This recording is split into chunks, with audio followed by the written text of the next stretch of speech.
Welcome to today's webinar, where I want to focus on the testing of power amplifiers. My name is Markus Lerner. I'm a market segment manager with Rohde & Schwarz, covering RF and microwave components. Let's have a look at the process flow as we are going to start with research and design phase. And in this research and design phase for the amplifiers, you typically are starting with simulation and emulating the design. And once you get hardware, silicon, into your lab, you want to be able to characterize the design. In this phase, you need a highly accurate and flexible test solution. This typically requires the most demanding RF performance in the complete design process, when you want to understand really the behavior, the characteristics. And typically when there is a new technology coming in, meaning we are starting to go in higher frequencies, or you are making the jump to a new technology from a silicon domain, this typically asks you to have the largest dynamic range, the best accuracy, to ideally to get a best understanding of the capabilities in the new technology. When you have the design ready and you think, okay, let's get a little bit closer look, and you want to really understand how it performs over temperature, over frequency and level, this is when you move the device over to the characterization, where large measurement campaign is conducted across the different requirements and to really understand how the design performs. And this is not only done for one, but for a pretty high number of devices to understand the behavior of the whole series before also you are able to put anything into production. So in characterization, you make sure that everything meets the requirements before releasing to production. While in production, all you want to look at is to ensure that the device really meets the specification and you're able to ship it as a good device to your customer. And that is also how we structured the content of this webinar. So we are starting in R&D, going through the different process flows, as you can see here on this slide. I want to start with the design and the verification with CW and modulated, but also how to optimize the performance. So this can be done with different techniques, different topologies for the amplifier, but also with linearization to get better performance of a given silicon, of a given hardware. In characterization, we basically want to have a quick look at the requirements of the different testing scenarios and what is different to the R&D phase. And in production, it's all about getting the device out, but ensuring that it really meets its specification and is good. Okay, let's get started with the design phase. You see here a picture of the design software from Cadence, as we're partnering with them. And this is showing a demonstration of a device shown in the middle of the top window. And right and left, you see different blocks where there is the Rohde & Schwarz logo. These blocks act as data source and data sinks. So there is the ability to get signal from the Rohde & Schwarz world into the simulation and back again. Why? Because Rohde & Schwarz anyway already does the creation of all different digital standards. We have a tool called WinIQ Sim, which is able to create signals according to a large number of digital standards, from 5G to Wi-Fi and various other standards.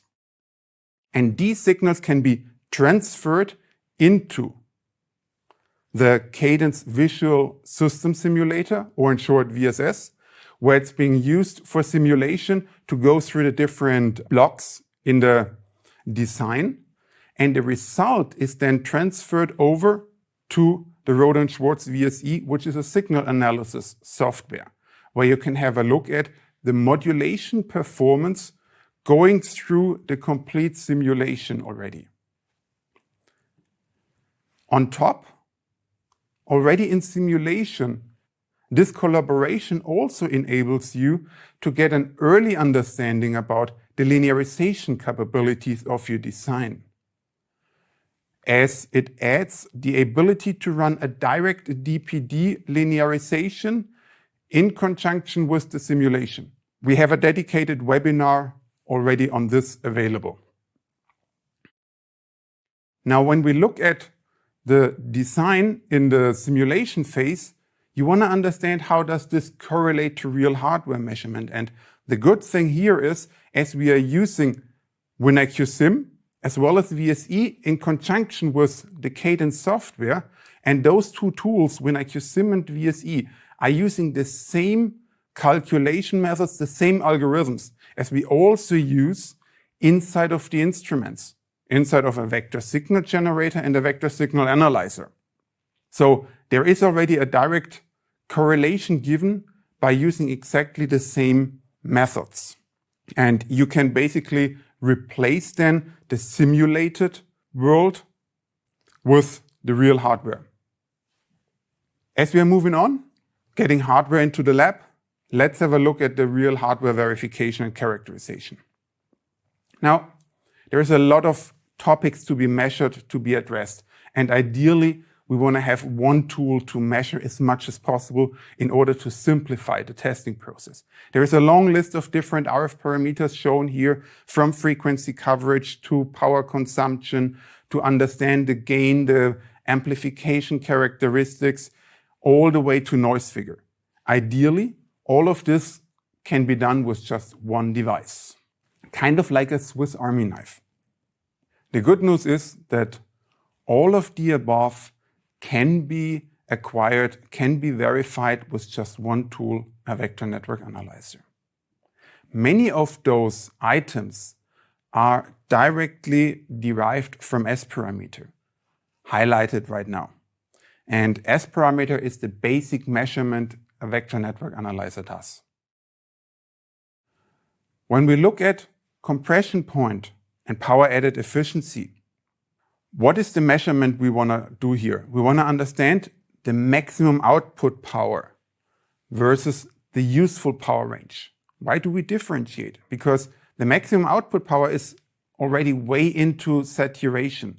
So we see already very large nonlinear effects. And typically what is characterized is to say, what is the 1 dB compression point, meaning how far can we use the amplifier in the linear way before it really goes into compression. And typically a 1 dB compression is kind of shown as a threshold here. There are also others which are using 3 dB compression point. So this is freely definable and in the end dependent on the target application. A VNA with its power sweep can easily do that measurement by sweeping the input power and measure the result on the output side. Ideally, you can do this with a power sweep moving up and going down to understand the hysteresis of the design of the amplifier, because there can be a different performance, a different characteristic in the power transfer function. Now, when we look at power added efficiency, we want to understand what is the power consumption at a certain output power, at a certain gain. And this is kind of a similar measurement for the VNA point, but we have to add also the capability to measure the power which is going into the device as the power consumption, as the power supply basically. And we are taking the relationship between the output signal and the input signal and take this relative to the power provided to the amplifier. Another important point for amplifiers is the intermodulation. I mentioned before an amplifier has nonlinearities, and typically there can happen different intermodulation when we have a two-tone signal or any type of a scenario. Typically for intermodulation, a two-tone scenario is used. So there are different methods. Two tones are used, and then you want to understand the behavior across frequency, across level. So what is offered or what is performed typically is to use a two-tone and swap this over the frequency range, shown in the first plot. The other thing is to keep one tone static and just move the second to go right and left, so to change the offset, or variable spacing as it is called here on the slide. And the third one is to say, well, we keep this position in the frequency range constant, but we also have one tone fixed and the other one changing in its power, going up and down, to see the effect of the nonlinearity in the intermodulation. In a network analyzer, this can be done all in a very quick manner with dedicated tools to run those intermodulation measurements. What is required to do so are different sources in the analyzers to generate the two-tone signals, and ideally to have an internal combiner so that one output port of the vector analyzer already gives you the sum signal and you do not have to use an external combiner where additional calibration is required. Another important measurement to understand the linearity of the amplifier is called the intercept point measurement. It is often called IP3, intercept point third order, or TOI, third order intercept. It all describes basically the same. It's a mathematical approximation of the comparison between the linear behavior as well as how fast the third order harmonic is increasing. And typically this is not a measurement which can be done directly on the point, but it is really a mathematical, a theoretical point based on the crossover of the wanted curve, of the wanted gain translation, shown here in blue, and the red curve, which basically shows how the third order harmonic is increasing with higher power. The harmonic is increasing faster at a certain output level, and this way it creates a crossover point. And the further out this is, the better the characteristic of the amplifier. Another topic is the harmonics. Sounds straightforward, sounds pretty easy. You basically just run a CW signal into the PA and you measure all of its output. Within a vector network analyzer, you can use a frequency conversion measurement method because you know exactly where the harmonics are. At the second, the 2x, 3x, 4x, and so on of the target frequency of the original input frequency. So this can be easily done using frequency conversion measurements. When you want to look at, are there any other spurs around? Well, then a spectrum analyzer mode in a VNA comes very handy because this gives you the full spectrum view and you can see if there are any other spurs out there. Now, let's have a quick look at a demonstration from my colleague of intermodulation measurements. So for the next step, we've actually connected the device under test, our amplifier, and now we're going to configure the intermodulation measurements and look at the performance of our DUT. We can see that the two tones now are at a much higher power level because we've got the amplification of the device under test, about 25 dBs. And in the top window, what we're going to do is add the measurement quantities. So back in the measurement menu, we can see underneath the wizard, we have the measurement parameters. So we'll start with main tone, where we can look at both the lower or the upper tone reference to the input or the output of the device under test. So here I'm going to choose lower tone. We have the intermodulation products. So you can see all the relevant products are displayed here.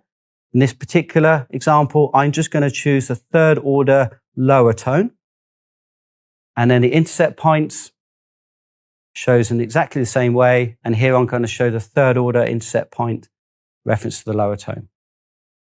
And then finally, what we can do here is in the scale menu, we can auto scale all of these to a common scale. Let's just maximize that. And for ease to be able to read off the values, let's just put a marker on here. And now we can see that at this particular frequency, around 3.75 gigahertz, we have a third order lower tone of intermodulation. That's around about minus 35 dBm.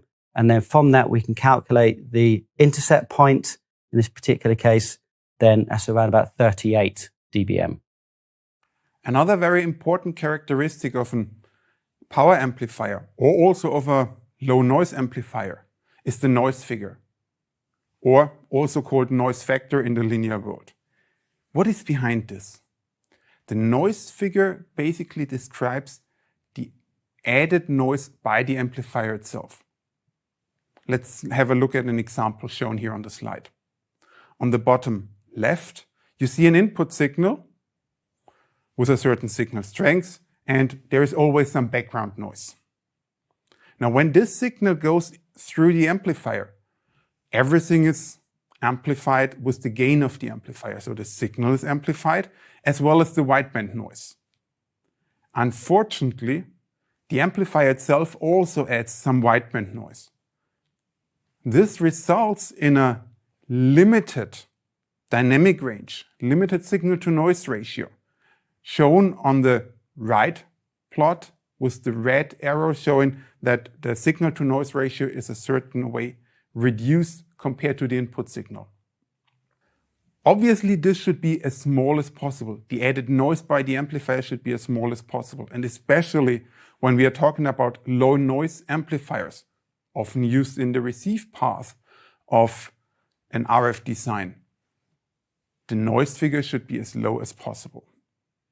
What we need to understand for the noise figure when we have to measure it, we basically look at the output noise versus the input noise in conjunction with the gain, as shown also in the formula of the noise factor, shown here in linear terms. To measure it, we can use two different approaches. One is with a spectrum analyzer, the other one with a vector network analyzer. Let's have a quick look how to do this with the spectrum analyzer. There we use also a noise source, which is very well characterized, and we know exactly what noise comes out when we turn it on or we have it off. It's also a component which is in the loop, and we connect it to the device under test, as shown here on the plot. And we make a measurement of the noise coming from the device under test after amplifying the noise from the noise source or having the noise source turned off. And when we take those two measurements into account, you can draw the graph as shown here on the bottom right. And taking these two measurements, you can take a line through it and can in this way also calculate back, derive the noise added just by the device, by the amplifier. There is also an application note referred here giving you more background information on this. The second method, typically used with a vector network analyzer, is called the cold source method. We are using here the vector network analyzer as a source as well as a measurement receiver and measure noise while the source is turned off and measure gain while the source is turned on. The calculations are based on noise temperature representation, meaning we are looking at not the noise each component adds to it, but the temperature, which is the corresponding effect to it. Also easy to remember, cold source method, looking at temperature representation here. And what is important to have really accurate measurement results and also repeatable data is a good calibration of the vector network analyzer, meaning the calibration of the noise temperature of the source on the left side and the receiver on the right side. And then you see here the formula through which you can derive the noise factor. Now, when we look at physically how to connect to the device, it really depends on the stage of the device.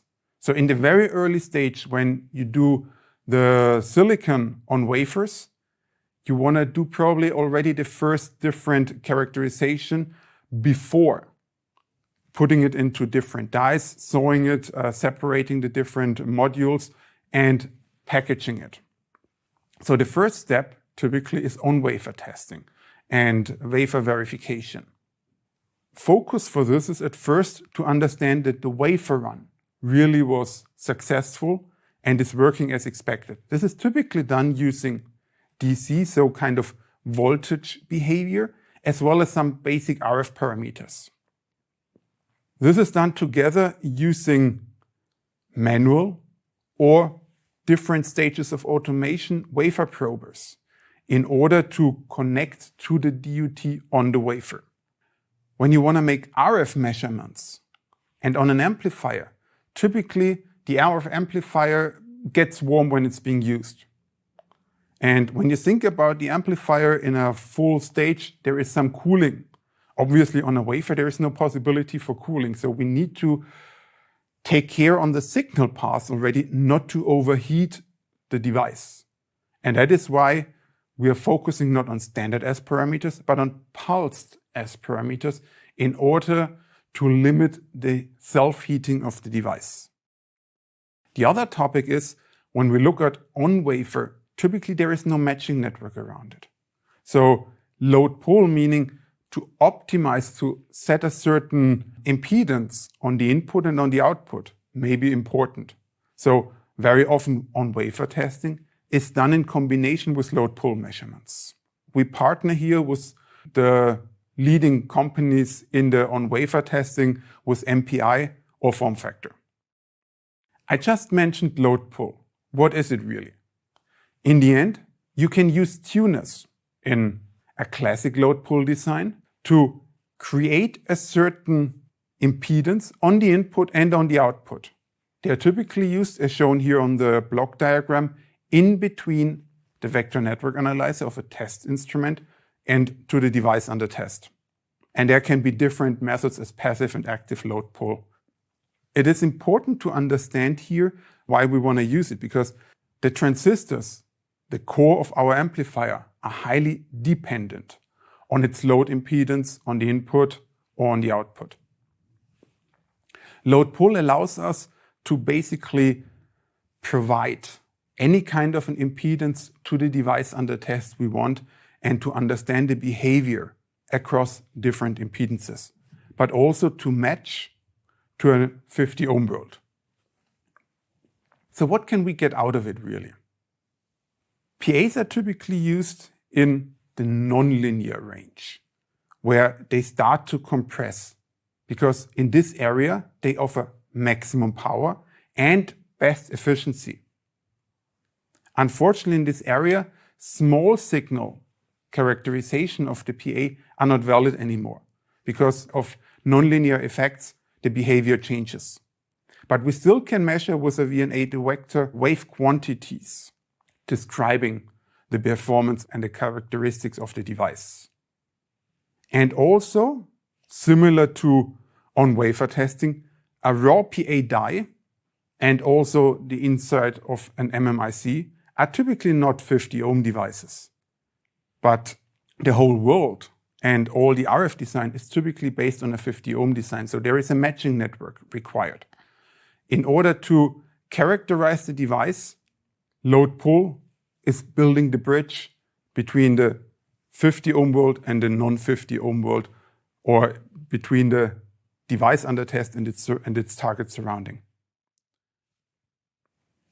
When doing vector load pull measurements, you're running typically a larger campaign and do a characterization across a larger range of impedances on the input and on the output side to really understand the performance of the device and to see at which matching it performs the best, meaning provides you highest output power, best efficiency, or also best signal characteristics like EVM or ACLR, whatever is your focus. So what you're doing is you create measurement contour plots based on constant behavior, constant performance, and across different load impedances. Another topic is you need to design a device model. We talked in the very beginning about simulation and design early phases. Well, when you take the PA into a larger environment, into a complete RF system, and you're starting to simulate this, you need a good model for the amplifier. There are two methods to calculate those. One is called a compact modeling approach, where you are basically measuring small signal effects. So you're looking at the linear behavior, you describe this, and you create a model based on the behavior, meaning, oh, there is a certain capacitance effect here, there is a resistance here, and you create a model as shown here, for example, in this FET compact model. The other approach is called a behavioral model. We are looking at the PA in this way as a black box. And we just want to describe the transfer function from the input to the output and don't want to go into the detail of the different effects inside of the transistor as before. This approach also takes into account harmonics and different impedance effects, so what we derived before from load-pull measurements. And it's typically measured with a nonlinear vector network analyzer approach, and also works not only for the linear, but for the nonlinear range of the device under test. And there are different systems. Typically, all of them are called somewhat polyharmonic distortion model. We are working here with the two major load-pull companies, Focus Microwave and Morio Microwave. Both of them provide the ability to create such a behavioral model, such polyharmonic distortion models. Another term which is often used in the industry is called X parameters, which in the end is just another term for PhD behavioral model. Now we want to transition from CW-based measurement to modulated measurements, to modulated scenarios. Why? Well, within the traditional approach using a VNA for CW measurements, you can get a lot of information and characteristics out of the device. But when we look at really wideband modulation schemes, as we see today with 5G, ultra-wideband, or the latest Wi-Fi editions, you have a high bandwidth, a couple of hundred megahertz, sometimes even up to gigahertz range. And then the behavior of the amplifier not exactly can be modeled, can be verified with just CW testing. So ideally, you really want to use the target scenario, the target signal, in order to understand the behavior of your device. The test setup typically looks like this shown here, where we use a signal generator, a vector signal generator with the wideband modulation capabilities, and a spectrum analyzer on the other side, being able to demodulate. In order to get really accurate power results and also gain measurements, you combine this also with power meters, input and on the output side. Target measurements are here obviously channel power, ACLR, and modulation performance, and also distortion measurements. So the first point is we want to understand the channel power and the ACLR. That typically runs as one measurement because ACLR describes how much of the signal leaks outside of the wanted band from the signal after going through an amplifier. Before, you only create a signal, you only want to be inside of the band, and you also want this after the amplifier. Unfortunately, due to nonlinearities, there is a widening of the shoulders, and you also get significant signal outside of the band, which can distort other channels, other users, other systems running at the neighboring frequency band. When we look at the characteristics of the device, it's also about not only to look out of band, but how good is the signal transferred going through the amplification of the PA. That is typically done using error vector magnitude. Now, what is error vector magnitude, or how do we see it? When we look at a constellation diagram of a digital modulated signal, shown here on the left side, we see very crisp, very clear dots. That's the ideal world. When it goes through the PA, it's not exactly that crisp anymore. Based on the performance of the PA, it can get pretty cloudy and a certain variance around the different constellation points. So when we look at just one sample here, we have on the plot shown here on the graph the reference point, which is shown here, the reference point. And what we receive is that measured point up here. And the distance between those two is exactly the error vector, which can be decomposed into a magnitude error and a phase error. Why do we look at this? Well, EVM can lead to limitations on how much data can be transferred. EVM is an important point because if it's too high, the digital transmission path is not working anymore and we are creating bit errors. So the signal cannot be understood after the amplification anymore. And if we are going to higher order modulation schemes, so constellation points are getting more dense, more close together, that also increases the requirement on EVM, so the EVM must be much smaller. And as a lot of different factors come into play, EVM is often used as a figure of merit for in-band signal performance, looking at compression, nonlinearity, noise, frequency response, and also intersymbol interference. Two measurement examples.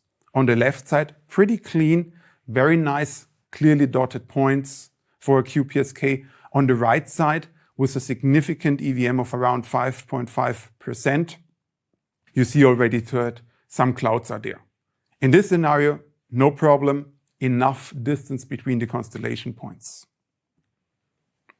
Now let's have a quick demo on a modulation verification.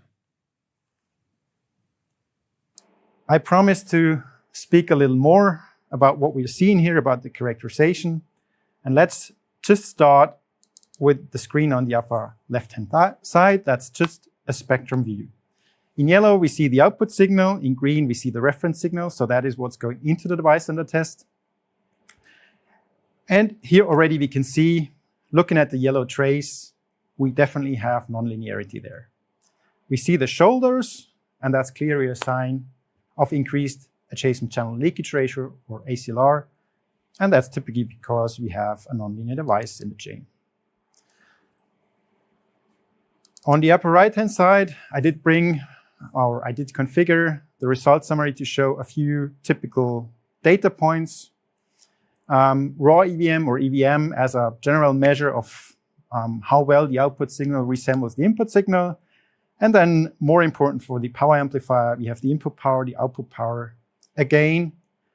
And also very important in the context of a nonlinear device, what is the crest factor or peak to average power ratio going into the device, that's crest factor in, and what's coming out. And as we can already see, we have a 2 dB difference in crest factor. So that really means our device is nonlinear or in compression. For EVM, there are two different methods to derive it. One is called RMS EVM, where we really look sample by sample of the difference output versus input signal. So it's really the difference here. It's a very fast measurement, and it really ensures also the worst case EVM numbers to be calculated in the most efficient and the most correct way, no matter how far away, how large the EVM is. But it requires access to the original baseband IQ data. The other approach is the demodulation EVM, which is following the standards like 5G or Wi-Fi, where you don't need to provide the baseband IQ as a reference because it kind of knows what type of modulation to expect. And it compares the received sample point with the closest constellation point in an ideal world to derive the demodulation EVM. The good thing about this is it's very well defined in the standards how to measure, what type of filtering is used, etc. And in this way, it can be compared between different scenarios and also between different vendors. To fully characterize a device, EVM is not always the same at different input levels. So what is called a bath tube curve describes the EVM performance over the output level of the device. So if we are talking about really high power levels, we are getting close to the saturation point of the amplifier and see some compression. So the performance is not as good anymore and we see an increase of EVM. Below this, it's kind of the ideal section where we have the best performance EVM, and that should be ideally as wide as possible. On the lower end, we see already that the signal to noise ratio is degrading based on lower input powers, based on also lower signal levels. And this also EVM increases again. And that's why it's called this bathtub curve. Last but not least, distortion measurements. We mentioned also already on the VNA side with CW approaches, where you can basically sweep the CW tone through the input to do AM to AM distortion or AM to PM distortion. So amplitude distortion or phase distortion. In a modulated world, we do not have to sweep the input power, but we can make benefit of the signal fidelity due to its modulation. And while just capturing a certain time duration, we typically have a large variance on the power levels and a nice distribution and can directly derive from there also the AM to AM and AM to PM curves, as shown here in these plots.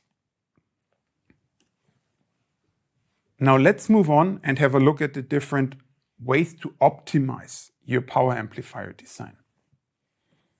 There are different options to do so, but the optimization always is dependent on the target application. So if you're just talking about CW signals or pulsed signals without really any modulation more on top of it, you're just focusing on maximum output power and you don't care really on linearity. So you can use the amplifier really close to saturation and get the largest performance, largest output power out of it. While on the modulation world, you need to back off in order to allow signal fidelity and still have good amplification and linear behavior. Optimization is always dependent on the use case. Ideally, you can already look at optimization methods in simulation in the very early design phase and on the hardware with a measurement-added approach. And there are different options to do so. One is called waveform engineering, which is using different amplifier classes in this way, called class A, class B, etc. Coming to this in a second.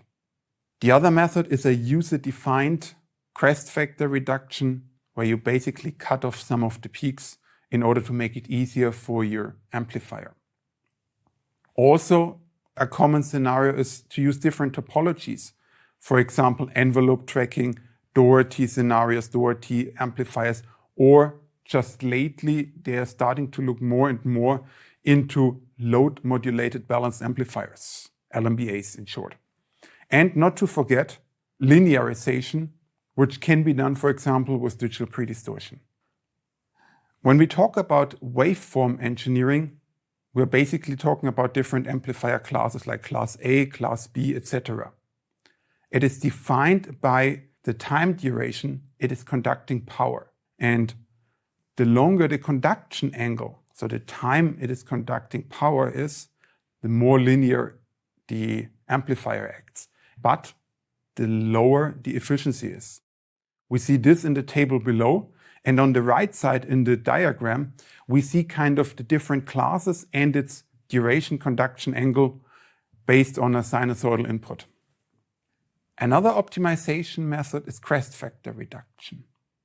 Crest factor describes the ratio between the peak and the average power in the signal. As we see on the CCDF, those peaks are pretty rare. So they are not coming that often. But in order to transmit the whole signal very linear, we need to keep those peaks still in the linear range of the amplifier. So we need to do a large back off based on the crest factor. But they are pretty rare. So when we do some modification there, the effect on the signal is pretty small. But yes, there are effects, and those compression can create intermodulation, meaning an expansion of the signal spectrum. But on the other side, also another issue with those high peaks is not only on the amplifier, but already on the digital side when we go through the D2A converter. And that back off, as mentioned before, also limits the resolution at the RMS level. So this also leads to quantization noise. Both of those issues can increase the adjacent channel leakage ratio, or ACP. So with crest factor reduction, we want to do a defined clipping and also add some filtering in order to compensate, and in this way also manage harmonic distortion derived from crest factor reduction. The next larger item is really looking at different PA topologies. So not looking at changing some of the input signal, but how the amplifier is built up. And there are different methods, a lot of different capabilities to do so. Very often, a common sense is that it's a construction of a signal of two or more efficiently paired amplifier blocks. And there are three main types which are known, and obviously some variants, some hybrids in between. One is called an envelope scenario, where typically we do a multiplication of different signal passes, so amplitude and phase behavior. The other one is outphasing, where we do a summation, and a Doherty. The whole design, the whole idea is really to say, how can we take the signal into two parts and run each pass as linear, as high, as most efficient as possible, and then combine the two signals again in order to reconstruct the original signal. I mentioned before the new type, which is called LMBA, load modulated balanced amplifiers. Now let's have a look at envelope tracking, one of those envelope methods here. They are very common in designs for battery-powered devices like mobile phones, for example. The idea is to say not to provide a constant power to the amplifier as a power supply, but that the power supply basically follows the envelope of the signal as shown here on the top right. So in order not to have a lot of energy dissipated as heat, as shown here on that graph, the power which is provided is following the RF signal, and in this way much more efficient. On the downside, or as a challenge, we really need to have a high-speed tracker, which is typically somewhat in the range of 3 to 5x the signal bandwidth. So when we talk about high-speed signals with 100 megahertz, we need a tracker which is able to follow that at a rate of 300 to 500 megahertz. Very common used in, let's say, on infrastructure scenarios is a Doherty amplifier. It is already invented a long time ago, but it's a very well-known and very well-researched efficiency enhancement method. It is also combining two amplifiers. One is used for the main, so basically for the RMS power, and the other one is used for the peak power. So as we have only RMS, we don't really care for those high peaks we talked before on the crest factor reduction. We can use this closer to saturation in order to get more efficiency out of it and leave the auxiliary amplifier with a larger headroom for the peaks. And this one is then also trimmed for more linearity. And in this way, typically there are usage of different amplifier classes. There are two extremes of a Doherty design. The classic approach is with one input, one digital backend going through the up converter and then having a fixed splitter with a fixed behavior between the auxiliary PA and the main PA, and afterwards going through a Doherty combiner. Typically, these are using a differentially biased devices with different behaviors. The other side is the digital Doherty. In this way, we are not having one, but two different channels driving the amplifier. So we split the signal not analog, but in the digital domain already, and drive in this way already two separated signals to the main and to the auxiliary amplifier. In this way, we can better optimize the signal behavior and better position the amplifiers used in conjunction together, and this create better efficiency. When you want to develop such a Doherty amplifier, we're proposing something which we call a measurement-aided design process. And no matter if you're taking the traditional or the digital approach or something in between with varying input splitter, so to say, with a dispersive input splitter, you need to understand how the two amplifier passes work in conjunction, how they ideally best work together. And in this way, we are proposing to use the usage of two signal generation passes, which can be easily done in this vector signal generator with two channels, providing a signal for the main and for the auxiliary PA, and measuring in this way then contour plots, for example, for saturated output power by varying the amplitude difference between the two and the phase difference. So we are splitting the signal digitally and manipulate the phase and the amplitude between the two channels and create measurements to see where is the best point in collaborating between the two amplifiers. This can not only be done for saturated power, but obviously also for efficiency, ACLR, and any other metric you are interested in. Unfortunately, what is best for efficiency is typically not best for saturated power, typically not best for ACLR. But with these measurement campaigns, you know exactly when you put a splitter at a certain position, what you're getting out of this. And based on the usage of the Doherty design, you can optimize your overall design by selecting based on all those measurement data, and you know exactly what you're getting. Let me show you here a possible outcome of a Doherty design with a conventional mode of operation shown on the left, and even a dual input mode operation where we are using the Doherty design really in its best possible way. And what you see in the two plots is the gain compression on the top and the phase variance on the bottom.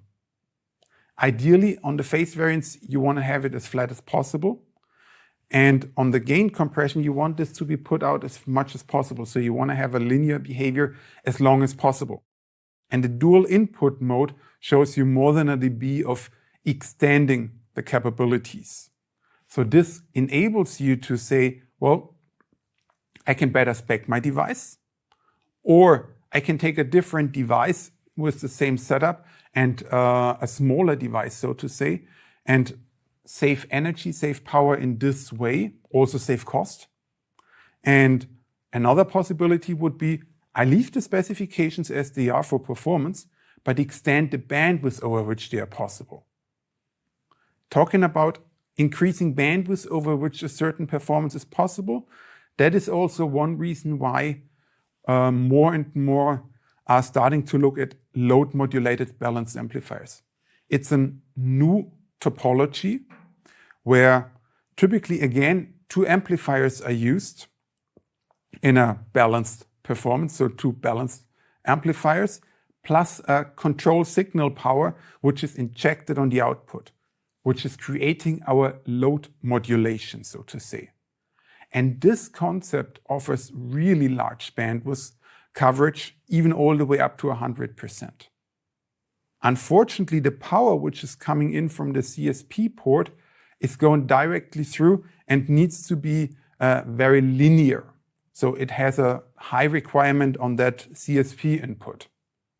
It is already started to look at a variant of the LMBA, which is called an orthogonal LMBA.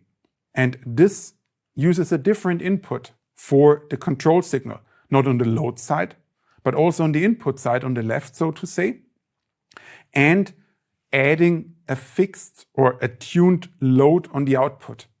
This enables a more efficient usage of the LNBA structure. Obviously, the tuned load on the output can also be used for large variance, also for a measurement campaign in order to best understand what should be used there, also created by an active load modulation. Okay, so much about the different topologies. Let's have a look at linearization methods. And again, here, there's a lot of research in there. The target, what we want to reach for linearization, is to have it as linear as long as possible.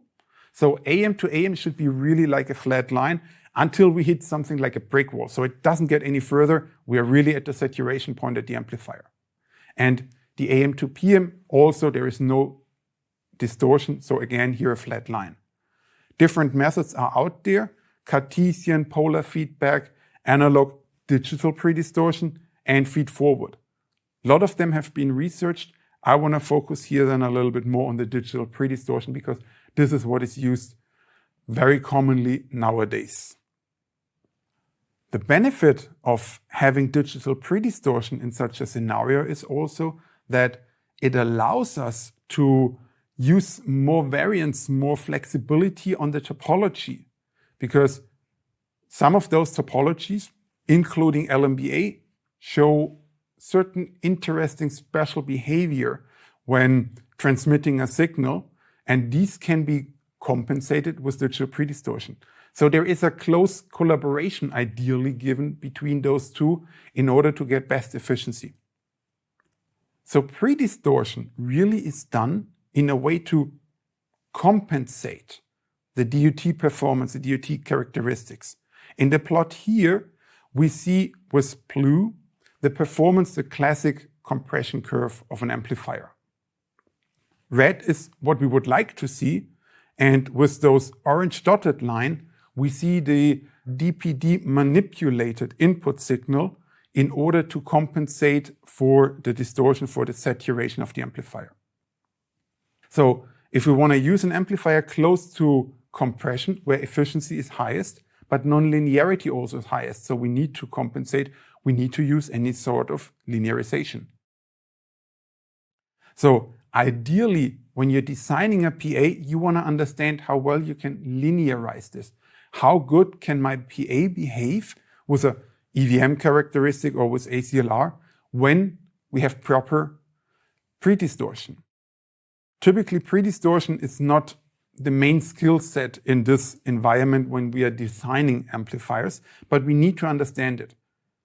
Direct DPD, as we offer this in our systems, in our instruments, gives you an easy way to understand how good an amplifier can behave with an ideal predistortion by basically manipulating the input signal in an iterative process and comparing the output signal when it comes from the device under test, here on the right side, comparing here with the input signal and what is the variance, and manipulating sample by sample the input in order to create a predistorted signal. This is done in an iterative process and optimizing the signal. Just to give you a quick look, how does this really work, or what is the effect of it, better to say, is a signal here on the left side running through an amplifier without any predistortion.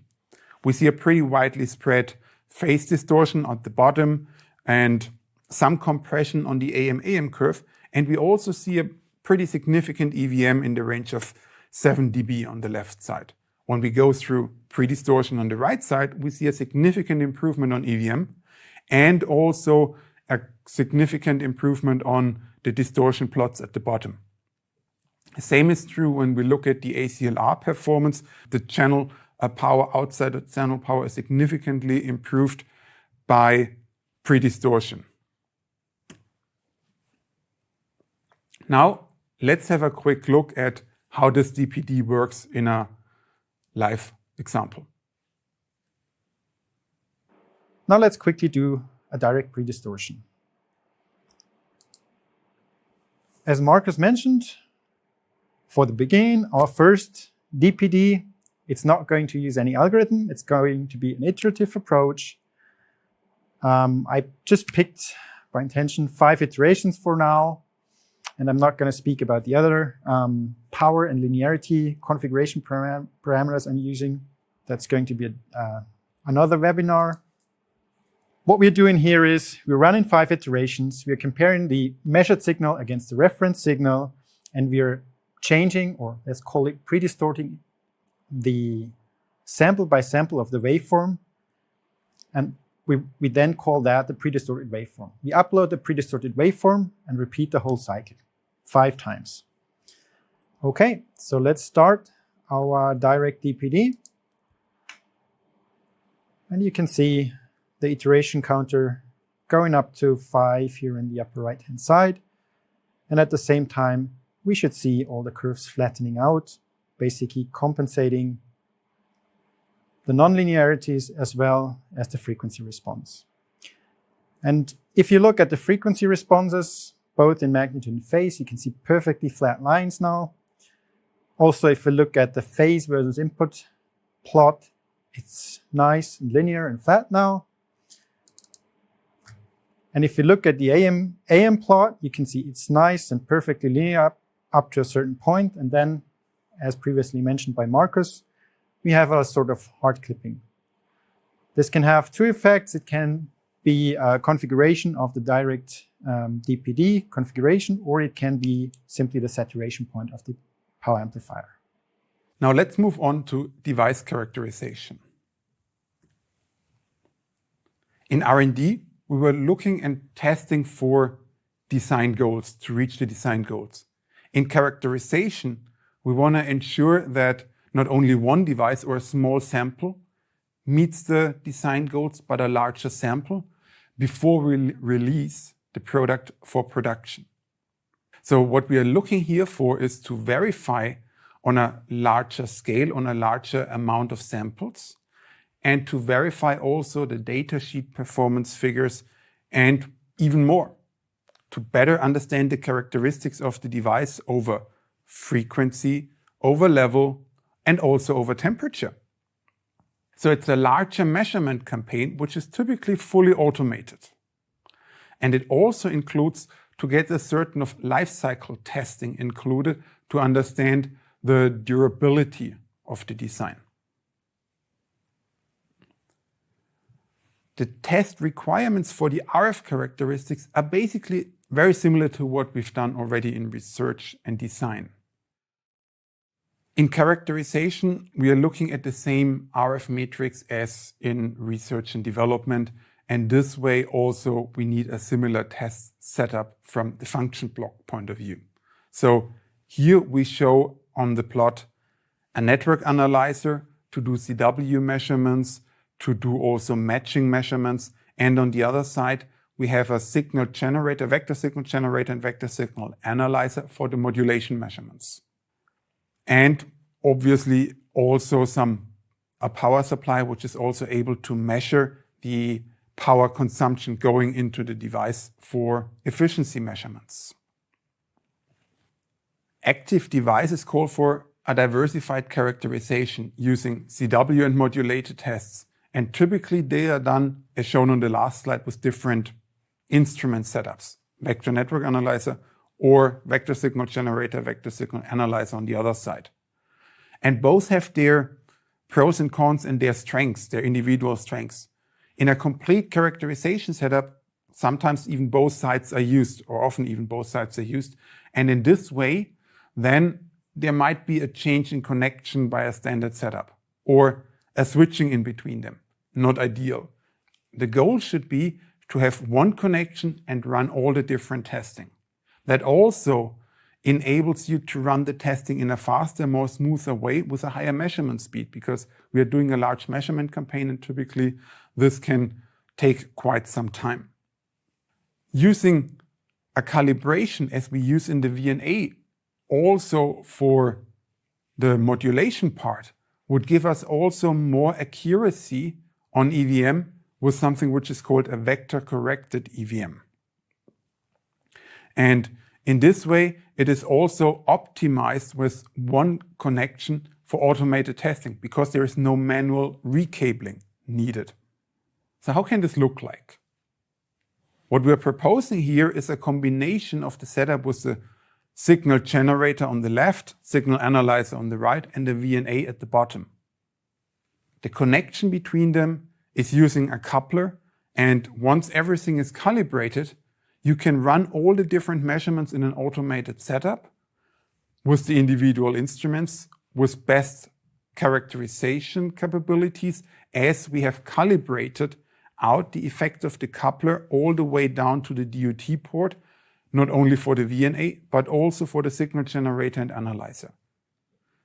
So basically one can say the effect of the measurement setup is de-embedded by using the proper functions inside of the signal generator and analyzer, which offer this ability for de-embedding.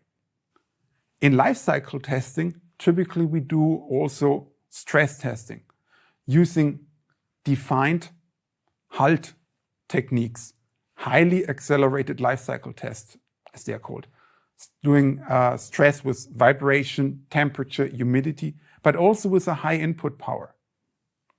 So what we are doing is we are increasing the stress gradually and check the performance of the PA. This on one side helps to understand what can be done or how long can it sustain it. But on the other side, it also derives the ability to understand the behavior of the PA before it breaks. So this enables also to add a sort of a warning system, a monitoring system in an overall system based on knowing, okay, if a biasing point is changing with high power or over time, this will kind of indicate the end of the life cycle of the product. As a next step, we want to look into the production requirements.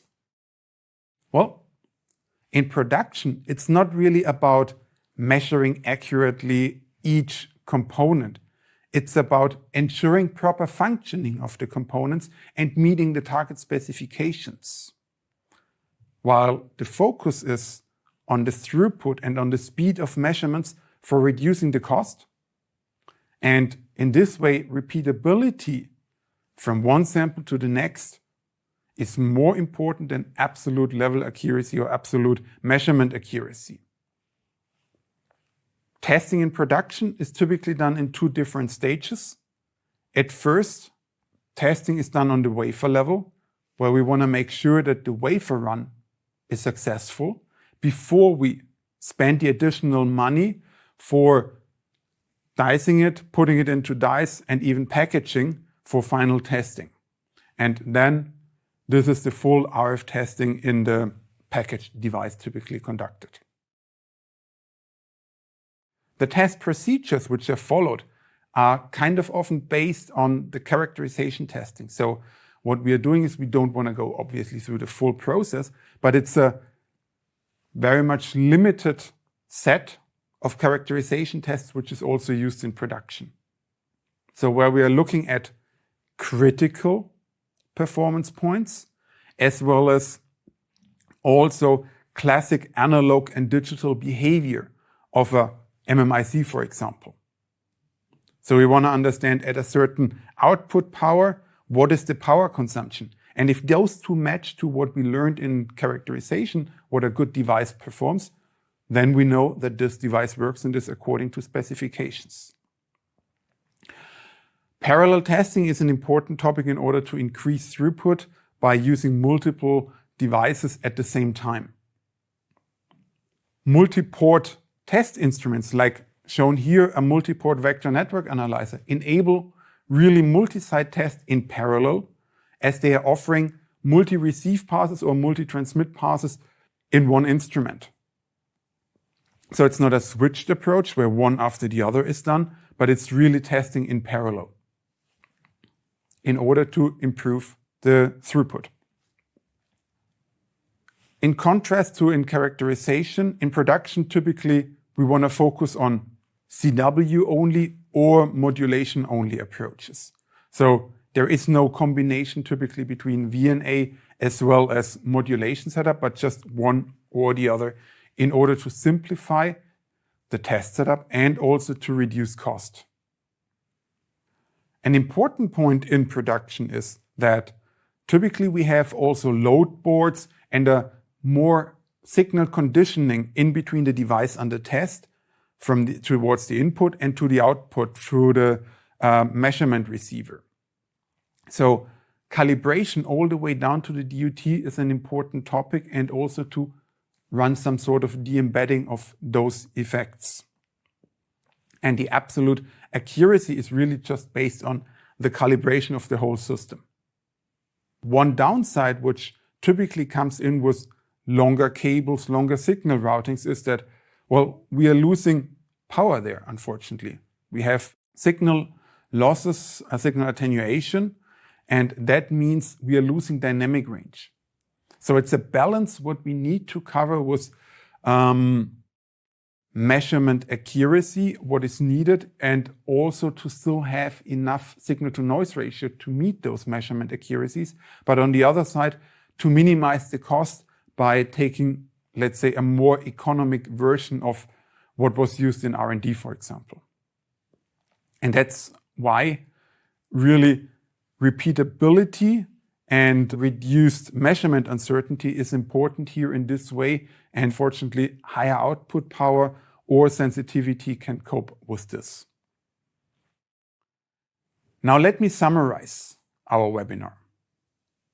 There are various amplifier topologies out there, but in general, the different process steps in research and development, in characterization and in production are pretty much the same, no matter if we're talking about a CMOS-based amplifier or a gallium nitride-based amplifier. The combination of CW and modulator testing gives us the most comprehensive understanding of the performance of the device. And obviously, special scenarios based on the application of the device are typically coming in order to ensure proper functioning, best efficiency, best fitting into the target application. Last but not least, linearization with digital pre-distortion, for example, is an important point, as it helps us to get more efficient designs using amplifiers closer to its compression point, but also to offer a wider range of possibilities in order to optimize the amplifier topologies by using different linearization techniques. And this gives us a more freedom in the PA design. With this, I come to the end of today's presentation. I hope the content was useful to you, and thanks for listening.